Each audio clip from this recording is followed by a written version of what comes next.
Okay, for anyone who has not been paying attention to what happened here, Marty, can you please explain what is going on with Stephen Colbert and the character he created and made famous at Comedy Central? This one hurts my head to think about, so I'm going to talk really slowly, okay? Yes. All right. Colbert performed a character on The Daily Show, which would be owned by Comedy Central. It was a satirical show, and a character can be the subject of copyright. And this is not a new concept. There was a case in the 30s, I think, that involved Sam Spade, the protectability. So the reason why you would not be able to write a Harry Potter novel yourself, in which Harry Potter is a character, and even if you avoided the trademark problems, made it clear who it's from, the character of Harry Potter is protected by copyright. So Colbert played a character on The Daily Show and then developed the character in the Colbert Report. What hurts one's head, what is that it's hard to articulate what is the limits of, what are the elements of that copyrighted character. If we were talking about Sherlock Holmes, okay, he has a hat and he has a pipe and he's a morphine addict and he talks in a certain way and so on. It's hard to articulate what is the copyrightable elements of Stephen Colbert's character on the Colbert Report, because he's named Stephen Colbert and looks a lot like Stephen Colbert, so that cannot be part of what is copyrightable. All right. How about things like, and again, this sort of maybe goes more the toward eyebrow trademark, things like the word truthiness, okay, or things like the word, and that's the word, the things that he incorporated as common themes that would come back in the show. Could that be part of the copyrighted character? That's the easy part of articulating what are the copyright, the written elements. That gets more specific, and as we get farther away from character, it's easier to define. All right, so now as we all know, Colbert goes to a different entity, CBS, and that which is copyrightable at the old show remains the property of Comedy Central. So last week, Colbert has a bit where he reintroduces the old Stephen Colbert as a character and does a skit called The Word and talks about Trumpiness. Mm-hmm. Comedy Central sends a demand letter, we are told. And because you really should not, not only should you not pick a fight with people who buy ink by the barrel, you should not pick a fight with people who have access to a late night TV show. So Colbert introduces Stephen Colbert, the twin cousin of Stephen Colbert. Right?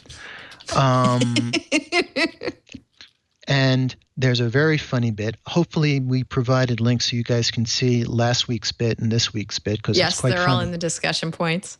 As to what a twin cousin might be. This is my analysis. Stephen Colbert, the twin cousin, is a parody, a protectable parody, a non-infringing parody of Stephen Colbert, the reporter, who's the property of Comedy Central. Now, here's some irony for you. Stephen Colbert, the reporter, is himself a satire of people like Bill O'Reilly. Mm-hmm. So, as a joke on the blog, I said, the irony being that the part of Colbert, the reporter's character that's protectable actually belongs to Bill O'Reilly.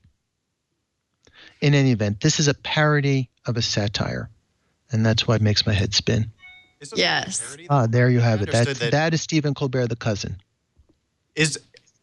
I guess I'm not really sure on the parody bit. My understanding of parody was that the joke of the parody had to be referencing the original thing that it is parodying, sort of like related to satire, in that, it's not a satire unless it's the crux of it is talking about the heart of the original issue.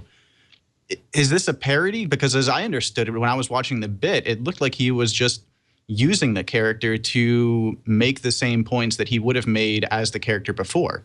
It was not like he was like, yes, there was a part, the intro of the bit was talking about, the joke was that this was his, identical twin cousin. And, for that like short 30-second introduction, I could see that, his character of Stephen Colbert, the twin cousin, is a parody of Stephen Colbert, the character on Comedy Central. But from that point forward, I would imagine that the copyright and like the infringement argument is much stronger. What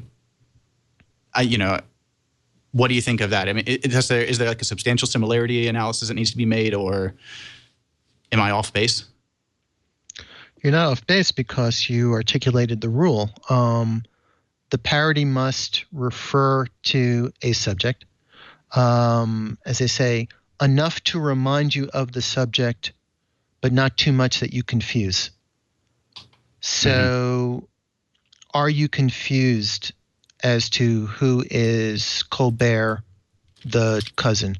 I mean, I think Colbert, the cousin, is clearly referring to Colbert, the reporter, and you understand it as such. If this was a regular feature and they always did the word, and that was another joke, that the word is just like the word except with an E. If they were to make this guy a regular character and they did the word each week, they'd probably be asking for a lawsuit. But under this circumstance, at least the thing that was on this week. All right, so here's the original, the word. But this week's segment with word with an E, it clearly is parodying this without confusion, right? Yeah. Again, if they did this an ongoing thing, then people would stop laughing and they'd say that's copyright infringement because, I mean, it's clear that the intellectual property that surrounds a segment about words called the word, that they've copied that. I know that Denise has spoken often about the parody satire distinction. I don't think anybody's happy with it. But I think we want Colbert to be able to make segments like he did this week. Yeah. Yes. And probably, as you say, Marty, it would offend someone's sensibilities if then, in hosting the Tonight Show, this became a staple the way it was on his other show without some sort of compensation to Comedy Central.